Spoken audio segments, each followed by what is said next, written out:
On April 5th, 1909, a story was published in a newspaper. This was just a normal story told to the populace at that time. Nothing much to think of, until it caused an uproar that threatened the existence of everything we believed in. This story has survived time, and even 115 years later, this story is still being told both by people who believe in it and those who don't. That's how great and controversial this story is. What was talked about in this story that drew people's attention? Who was the author? And why is everything surrounding this story shrouded in mysteries? Well, that is what we are about to show you. For those of us who can barely see what's on the screen, let me explain it to you. This is the front page of the Phoenix, Arizona Gazette, which was a major Arizona newspaper at the time. It printed a story on April 5th, 1909, called Explorations in the Grand Canyon. Mysteries of the immense rich cavern being brought to light. Jordan is enthused. Remarkable finds indicate ancient people migrated from the Orient. Basically, this newspaper just told the world that a secret hidden city was found in the Grand Canyon, and as if that was not enough, that it showed signs of previous civilization from a far continent living there. This news piece challenged the established notion of migration and ancient civilization, pointing fingers at governments and established agencies that all what they had told us or said was wrong. If this story was true, Columbus definitely wasn't the first to discover America. If anything, he never discovered anything. This story starts with a lone explorer known as G.E. Kincaid. He was traveling down the Colorado River in a wooden boat by himself in search of minerals in the canyon. The canyon was full of minerals like gold, silver, and copper, so he wanted to see if he could find some of those minerals in the canyon. He had been an explorer and hunter all his life and had worked for the Smithsonian Institute for 30 years.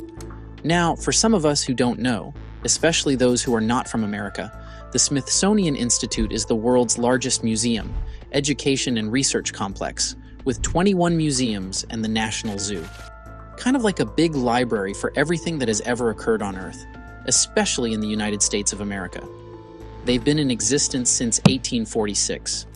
In their words, and I kid you not, they are shaping the future by preserving heritage, discovering new knowledge, and sharing our resources with the world. But after this video, you let us know if that is true or not.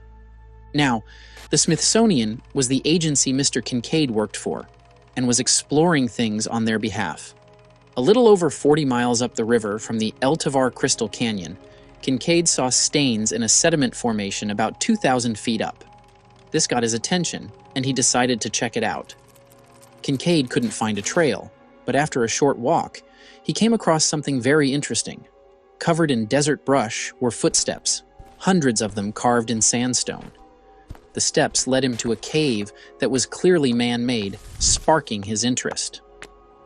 Kincaid got his flashlight and put it on as he went into the cave. When he got into the cave, he was suddenly dumbfounded by what he saw.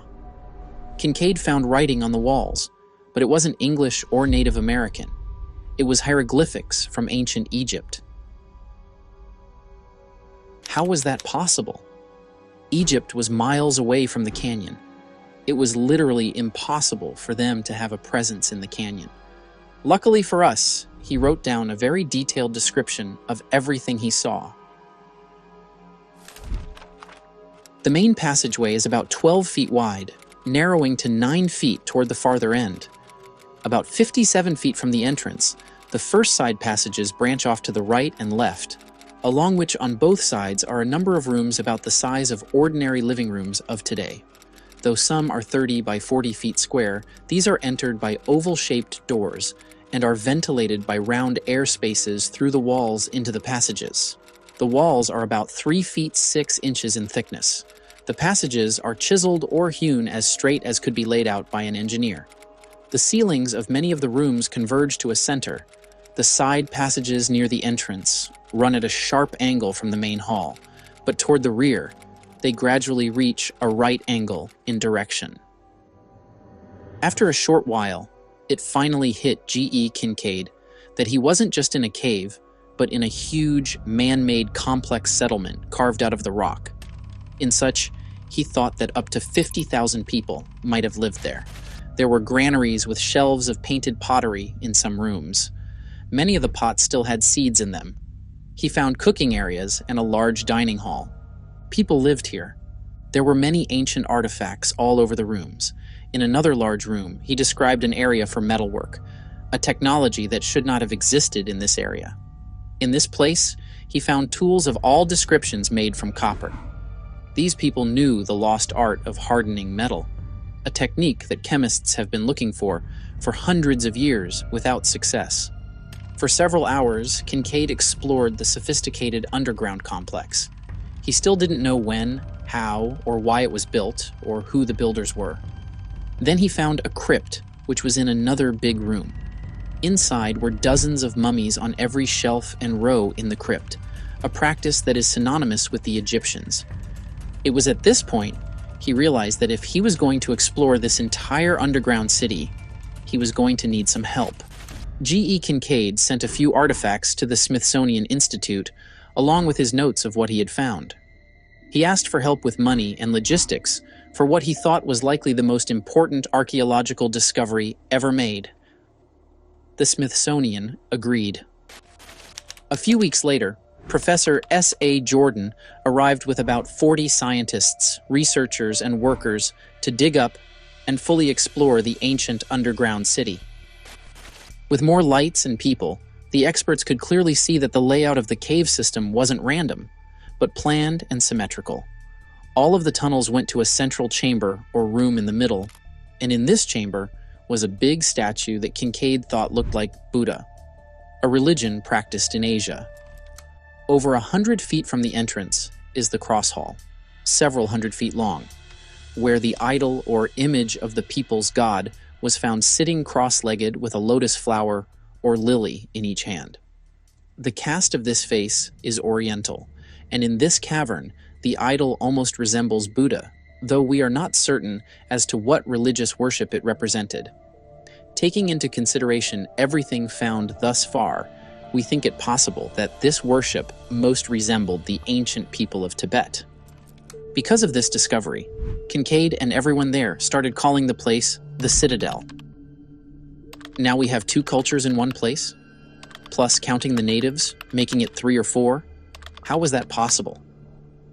Asia, too, was far from the Grand Canyon. Their findings only led to more questions than answers. The whole cave system was explored by Kincaid, Jordan, and the Smithsonian team. There was so much evidence that this wasn't some faraway temple with only a few monks or priests living there. This was a huge city lived in by thousands of men, women, and children for hundreds or possibly thousands of years. But no one on the team knew who they were. By the end of the expedition, G.E. Kincaid and Professor Jordan's group had found hundreds of rooms, barracks, granaries, shrines, metalworking shops, and many living quarters. Thousands of artifacts were found. They also found pottery urns, utensils for cooking, small yellow stones called cat's eyes, and large stone tablets with hieroglyphics written on them. Kincaid and Jordan found a lot of artifacts and writings, but they were still not able to figure out who built the citadel in the Grand Canyon. A few of the statues looked like they were from Tibet, but they weren't quite right. The writing looked like it was from Egypt, but it wasn't quite right. Even though there were experts there, none of them could read the words or identify the statues. The experts did agree on 2 things, though. 1, people who built the citadel were very advanced, much more advanced than the native tribes who had lived in the area. I mean, this lost civilization was working with bronze years before the Bronze Age began. They understood the division of labor and agriculture when most other societies on Earth were probably still hunting and gathering. These findings went against everything that most archaeologists and anthropologists learned in school. There shouldn't be a civilization like this one. 2, they also agreed that the civilization that built the citadel did not emerge locally. Without question, this civilization came from the other side of the world. This toppled the belief held by the Smithsonian on isolationism. The Smithsonian believed that most civilizations are cut off from each other and don't interact with each other very often. especially when they're separated by large bodies of water. It was thought that the advanced and densely populated civilizations of the Ohio and Mississippi valleys were rare and didn't talk to other advanced cultures like the Aztecs, Toltecs, or Maya. So Kincaid and Professor Jordan now saying otherwise means that the Smithsonian was wrong, which would lead to major loss of faith in their capabilities. In this case, they took "the government is never wrong" seriously. Kincaid and Professor Jordan sent boxes of artifacts and books full of notes and drawings back to the Smithsonian, along with their theory that an ancient civilization existed in the Grand Canyon thousands of years before even Native Americans arrived in North America. These people were highly educated, skilled, and technologically advanced, and likely came from Egypt or Asia.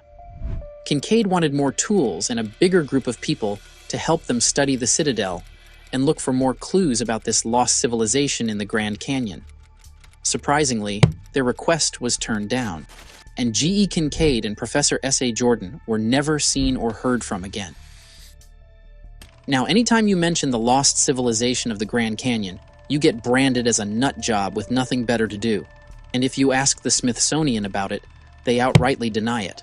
In such, there are proofs and evidence that this compelling story I just told you is a lie. The Grand Canyon Historical Society looked into this very story in 2009, especially the news piece, and pretty much found out it was nothing more than a bad April Fool's joke. The author of the news piece is unknown, and there was never a follow-up story, which in itself is weird. As if that wasn't bad enough, G.E. Kincaid, the protagonist of this story, doesn't exist.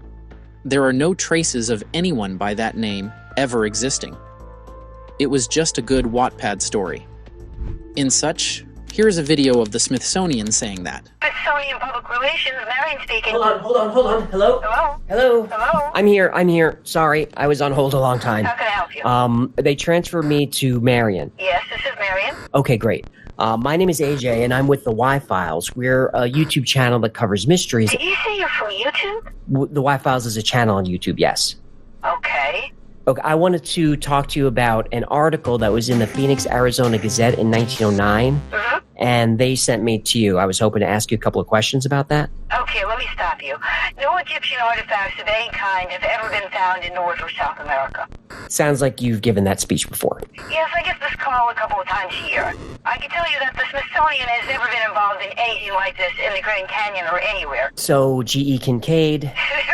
There's no record of anyone by that name ever working for the Smithsonian. The whole thing is a hoax. Yeah, that's the prevailing belief, but the Smithsonian has been accused of covering this up, so... Yeah, I don't have a response to that. You probably don't want to talk about giants or giant skeletons, huh? And goodbye. They denied Kincaid ever existing, but here is where they messed up. This is a picture of Professor Jordan. He is a known associate of the Smithsonian Institution for 30 years. So how do you explain Jordan accompanying a second party known as Kincaid? Jordan worked closely with the Smithsonian for 30 years, from the 1880s to 1910. During that time, he went on ichthyological trips down the Colorado River and into the Grand Canyon. In such, he was the president of Stanford University. But you see, Jordan had a problem. He was a strong supporter of eugenics. Eugenics is the scientifically erroneous and immoral theory of racial improvement and planned breeding. Think Hitler or white supremacists, that kind of thing. In fact, Jordan wrote the 1899 essay, A Study of the Decay of Races, through the survival of the unfit, because he believed in primitive pseudoscience and was xenophobic. In it, he showed how irrational he was about race degeneration and begged for huge efforts to keep racial unity. After people called him out for his radical idea, the Smithsonian started to cut off every form of ties and interaction with him, then later fully denied he worked with them. If not for records that couldn't be easily erased, they also would have denied that Professor Jordan ever existed, just like they did Kincaid. Everything Kincaid said was true because what he described was used as a map to find certain locations by other explorers. So, if he was lying, how would he know the exact places? Even years after the initial discovery by Kincaid, artifacts were still found in the canyon by different explorers that proved Kincaid wasn't lying. To even add to the growing list of suspicions, the population is only allowed to visit just 2 caves in the Grand Canyon. For reference purposes, the Grand Canyon has an estimated 1,000 caves. 335 out of those caves have been discovered and recorded, and out of those 335, only 2 are allowed for public use. So, why are the remaining 333 kept out of reach?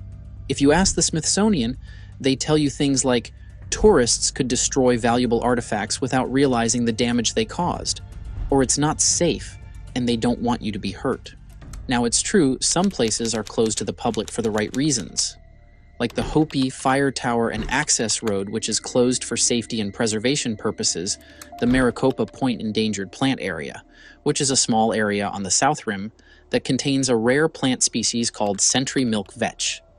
The area is fenced off and marked with signs to protect the plant from trampling and collecting. And even some places in the Grand Canyon are considered holy grounds to the natives. So, it's off limits. I understand all these parts. But that's just the tip of a large unexplored place. There are still a lot of places that could be explored, but anytime anyone finds themselves in an area that is blocked from the public, immediately the authorities show up. And I'm not talking of park rangers, I mean military black Apache helicopters, like in the case of these people. These were a group of explorers who tried to explore some of the areas listed in Kincaid notes. It didn't take long for this helicopter to show. I only have one question. What could the Smithsonian be hiding that they require a military helicopter to keep people out?